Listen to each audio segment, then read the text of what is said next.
आज के इस वीडियो में हम उत्तराखंड जीके से रिलेटेड कुछ क्वेश्चंस देखेंगे जो पिछले एग्ज़ाम में आ चुके हैं या फिर उनमें थोड़ा बहुत चेंज होकर के उनके आने की बहुत ज़्यादा पॉसिबिलिटी है। तो सबसे पहले क्वेश्चन से शुरू करते हैं।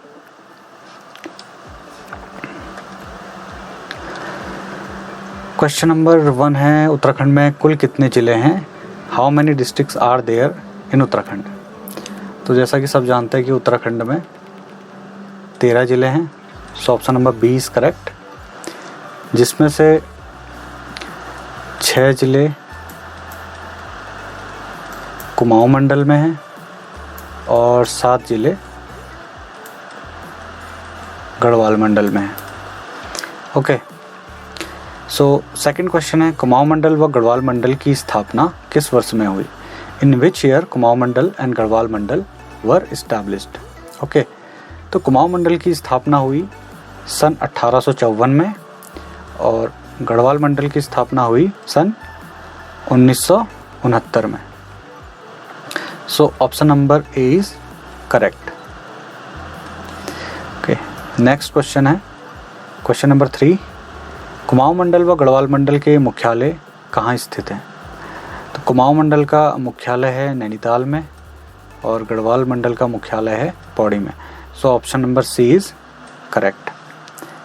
तो ये हिस्सा है कुमाऊं मंडल, मेनली नैनीताल में ही इसका मुख्यालय है,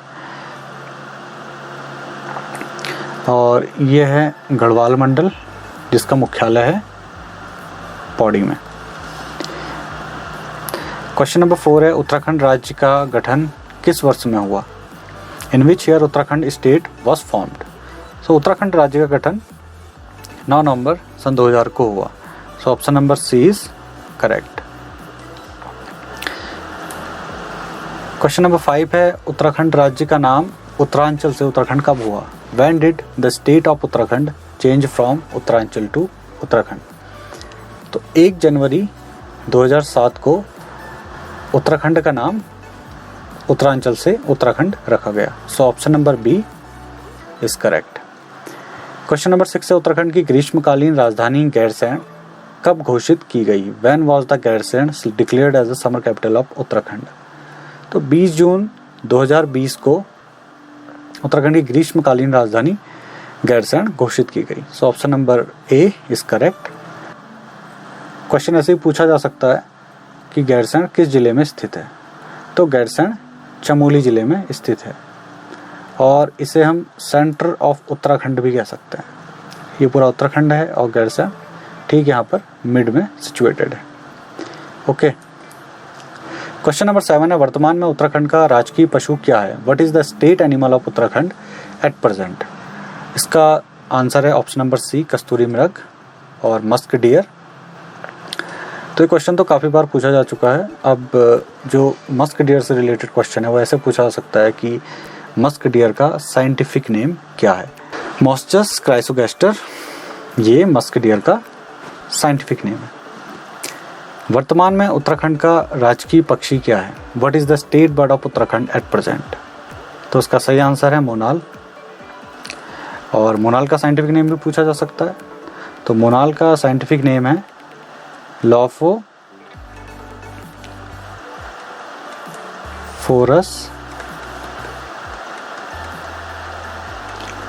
इम्पिजेनस। नेक्स्ट क्वेश्चन है, वर्तमान में उत्तराखंड का राजकीय पुष्प क्या है? What is the state flower of Uttarakhand at present? इसका सही आंसर है ब्रह्म कमल, ऑप्शन नंबर डी ब्रह्म कमल। और ब्रह्म कमल का साइंटिफिक नेम है सोसेरिया ऑफ वेलेटा। ओके, अब क्वेश्चन नंबर 10 है, वर्तमान में उत्तराखंड का राजकीय वृक्ष क्या है? What is the state tree of Uttarakhand at present? तो उत्तराखंड का स्टेट ट्री है बुरांस, और बुरांस का साइंटिफिक नेम है रोडोडेंड्रॉन आर्बोरियम। ओके, तो इन चारों के ही साइंटिफिक नेम बहुत ज़्यादा इंपॉर्टेंट हैं जो आने वाले एग्ज़ाम्स में पूछे जाने की बहुत ज़्यादा पॉसिबिलिटी है। ओके, तो ये बुरांस का जो पेड़ होता है इसमें ये रेड कलर के फ्लावर्स होते हैं ठीक है, जिनका यूज़ उत्तराखंड में स्क्वॉश बनाने के लिए, जूस बनाने के लिए किया जाता है। क्वेश्चन नंबर 11 है, वर्तमान में उत्तराखंड का राजकीय खेल क्या है? What is the state sport of Uttarakhand at present? So Uttarakhand का जो स्टेट स्पोर्ट है वो है फुटबॉल। ओके, और फुटबॉल को सन 2011 में उत्तराखंड का राजकीय खेल घोषित किया गया। तो क्वेश्चन ईयर से भी आ सकता है कि फुटबॉल को किस ईयर में उत्तराखंड का राजकीय खेल घोषित किया गया। क्वेश्चन नंबर 12 है, वर्तमान में उत्तराखंड की राजकीय तितली क्या है? What is the state butterfly of Uttarakhand at present? Red breast, common peacock, black swallowtail, common jay. इसका राइट आंसर है option number B, common peacock. ये उत्तराखंड की स्टेट बटरफ्लाई है। और कॉमन पिकॉक का साइंटिफिक नेम है पेपिलियो क्रीनो। और पेपिलियो क्रीनो यानी कि कॉमन पिकॉक को सन 2016 में उत्तराखंड की स्टेट बटरफ्लाई डिक्लेयर किया गया। क्वेश्चन नंबर 13 है, वर्तमान में उत्तराखंड का राजकीय वाद्य यंत्र क्या है? What is the state musical instrument of Uttarakhand at present? हुड़का, ढोल, बांसुरी और मसकबीन। तो यह है मसकबीन, यह है ढोल और यह है दमाऊ। ठीक है, तो इसका राइट आंसर है ढोल उत्तराखंड का राजकीय वाद्य यंत्र है और 2015 में इसे उत्तराखंड का राजकीय वाद्य यंत्र घोषित किया गया। क्वेश्चन नंबर 14 है, वर्तमान में उत्तराखंड का राजकीय गीत क्या है? What is the state song of Uttarakhand at present? हे पावन उत्तराखंड के धाम, उत्तराखंड देवभूमि मातृभूमि, सत सत वंदनम, चलो रे गंगा के द्वारे घुघुती नाबास है। तो ऑप्शन नंबर बी, उत्तराखंड देवभूमि मातृभूमि सत सत वंदनम, ये उत्तराखंड का राजकीय गीत है और जिसे हेमंत बिष्ट ने लिखा है और ये उनका फोटोग्राफ है। और सन 2016 में उत्तराखंड देवभूमि मातृभूमि सत सत वंदनम को उत्तराखंड का राजकीय गीत घोषित किया गया। क्वेश्चन नंबर 15 है, वर्तमान समय में उत्तराखंड विधानसभा में कुल कितनी सीटें हैं? How many seats are there in Uttarakhand legislative assembly at present? So Uttarakhand Vidhan Sabha में टोटल 71 सीटें हैं। तो option number B is correct. तो टोटल 71 सीट्स हैं, जिसमें 70 सीट्स ये इलेक्टेड होती हैं। ठीक है, जो भी एमएलए आते हैं वो इलेक्शन के थ्रू आते हैं। ठीक है, वो निर्वाचित होकर के आते हैं जनरल पब्लिक में से। एक सीट एंग्लो इंडियन के लिए मनोनीत है। अब है क्वेश्चन नंबर 16, उत्तराखंड विधानसभा में कुल कितनी सीटें सुरक्षित हैं? ठीक है, how many seats are reserved in Uttarakhand legislative assembly? So Uttarakhand Vidhan Sabha में टोटल 15 सीट रिजर्व हैं। तो option number D is correct. इन 15 सीट में से 13 सीट्स जो हैं वो शेड्यूल कास्ट के लिए रिजर्व हैं और 2 सीटें शेड्यूल ट्राइब्स के लिए रिजर्व हैं। तो ये भी बहुत इंपॉर्टेंट है क्योंकि क्वेश्चन ऐसे ही पूछा जा सकता है कि उत्तराखंड विधानसभा में शेड्यूल कास्ट के लिए कितनी सीटें रिजर्व हैं या फिर उत्तराखंड विधानसभा में शेड्यूल ट्राइब्स के लिए कितनी सीटें रिजर्व हैं। क्वेश्चन नंबर 17, सर्वाधिक विधानसभा सीट वाला जिला कौन सा है? Which is the district with the maximum number of assembly seats? तो इसका आंसर है Haridwar. Option number D Haridwar. तो हरिद्वार में टोटल 11 सीट्स हैं। और इसी से रिलेटेड दूसरा क्वेश्चन क्या पूछा जा सकता है कि सबसे कम विधानसभा सीट वाला जिला? एक्चुअली में उत्तराखंड में 3 सबसे कम विधानसभा सीट वाले जिले हैं। पहला है रुद्रप्रयाग और दूसरा है बागेश्वर और तीसरा है चंपावत। तो इन सभी डिस्ट्रिक्ट में सिर्फ 2-2 ही विधानसभा सीटें हैं। तो ये सबसे कम विधानसभा सीट वाले 3 जिले हैं। अब उत्तराखंड में कितनी लोकसभा सीटें हैं? How many Lok Sabha seats are there in Uttarakhand? तो उत्तराखंड में टोटल 5 लोकसभा सीटें हैं। So option number C is correct. अगर टोटल इंडिया में सीटें देखी जाएं लोकसभा तो वो हैं 545, जिसमें से 543 जो हैं ये हैं इलेक्टेड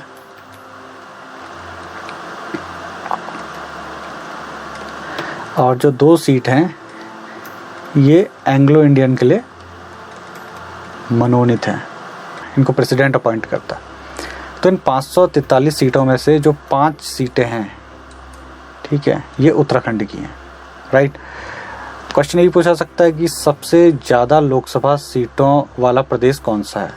तो यूपी जो है, उत्तर प्रदेश, ठीक है, यूपी में टोटल 80 सीट्स हैं और ये सबसे ज़्यादा लोकसभा सीटों वाला राज्य है। क्वेश्चन नंबर 19 है, उत्तराखंड में कितनी राज्यसभा सीट हैं। How many Rajya Sabha seats are there in Uttarakhand. So Uttarakhand में टोटल 3 राज्यसभा सीट हैं। तो जो अभी अभी नए 2020 में अपॉइंट हुए हैं, ठीक है, नरेश बंसल, अनिल बलूनी और प्रदीप टमटा,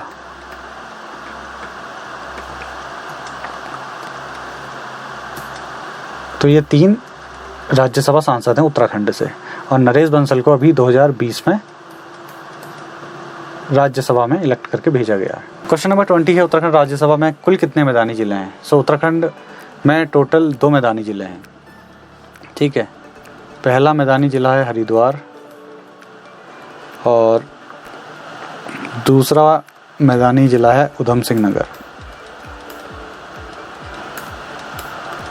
हरिद्वार और उधम सिंह नगर। यहाँ पर एक क्वेश्चन और भी था कि उत्तराखंड में कितनी लोकसभा सीटें हैं।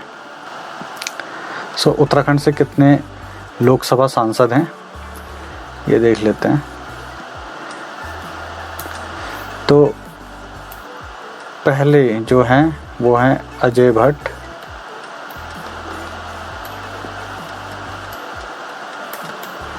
नैनीताल से। दूसरा है अजय टमटा, ये अल्मोड़ा से।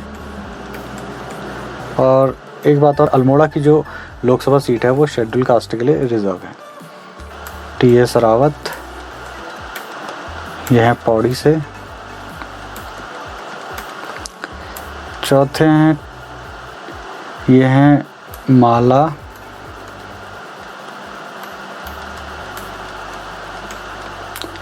राज्य लक्ष्मी शाह, ये टिहरी से सांसद हैं। और 5वें जो हैं लास्ट, ये हैं रमेश पोखरियाल निशंक, जो कि हरिद्वार से लोकसभा सांसद हैं। ओके, ये भी बहुत इम्पोर्टेंट है, ये पूछे जा सकते हैं एग्ज़ाम में।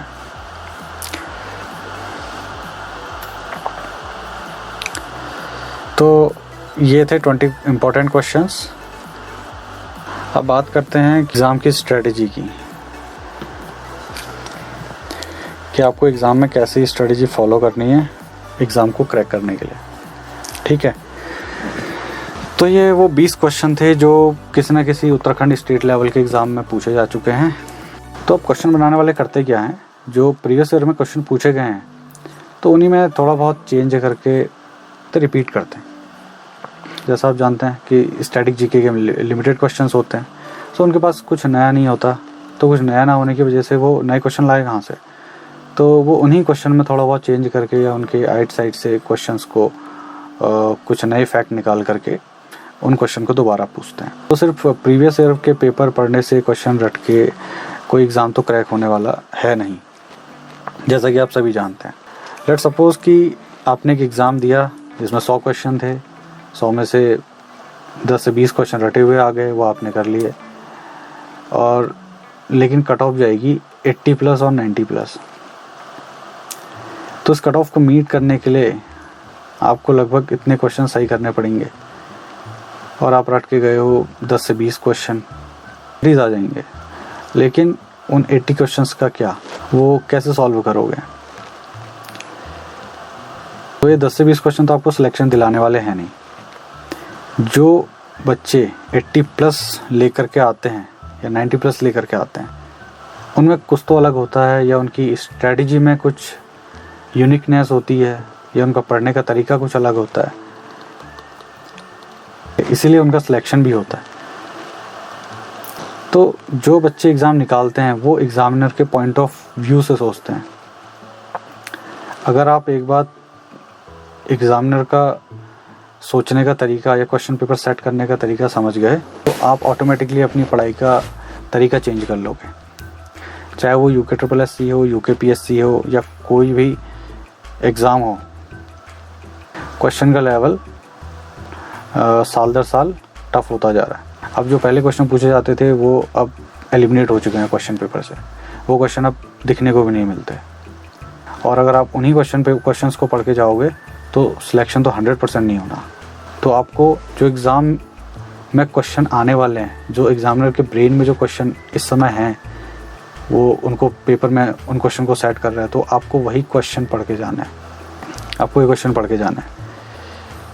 तो सबसे पहला काम है कि अगर आप अपनी पुरानी स्ट्रेटजी से चल रहे हो, पुरानी रणनीति से चल रहे हो, अपनी स्ट्रेटजी चेंज करो। तो सबसे पहले आपको क्या करनी है, अपनी पढ़ने का तरीका चेंज करना है, अपनी स्ट्रेटजी चेंज करनी है। एस्पिरेंट बहुत ज़्यादा है, लाखों में है, 1-1.5 लाख, और वैकेंसी है 800, 1000 या इससे भी कम। तो अगर वैकेंसी ही 800-1000 हैं, एस्पिरेंट 1 से 1.5 लाख हैं, तो सिलेक्शन का रेशियो ही 0.01 बनता है। इट मीन्स कि 1000 बच्चों में से सिर्फ एक बच्चे का सिलेक्शन होगा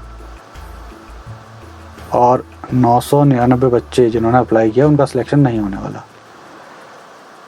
तो अगर आपको उन 1000 में से एक बनना है तो आपको कुछ ना कुछ तो उन बच्चों की भीड़ से अलग करना पड़ेगा, उन लाखों की भीड़ से आपको हटना पड़ेगा, कुछ अलग करना पड़ेगा। वही चीज़ आपका सिलेक्शन कराएगी। मैं नहीं कहता कि आप जो स्ट्रेटजी मैं बता रहा हूँ आप उसे फॉलो करो। आपके पास कोई और अच्छी स्ट्रेटजी है पढ़ने की तो आप उसको भी फॉलो कर सकते हो, या आपके जो ट्यूटर हैं, आपके कोचिंग के फैकल्टी हैं जो बता रही हैं, तो आप उन स्ट्रेटजी को भी फॉलो कर सकते हैं क्योंकि उन्हें काफ़ी एक्सपीरियंस होता है।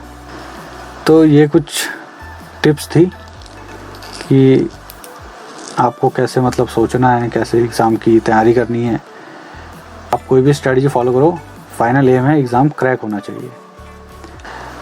अगर आप एग्ज़ाम के प्रिपरेशन से रिलेटेड कोई भी क्वेश्चन पूछना चाहते हैं तो आप नीचे कमेंट बॉक्स में लिख सकते हैं and I will try to give to your answer. तो इस वीडियो में बस इतना ही। कुछ और इम्पोर्टेंट MCQs के साथ मिलते हैं नेक्स्ट वीडियो में।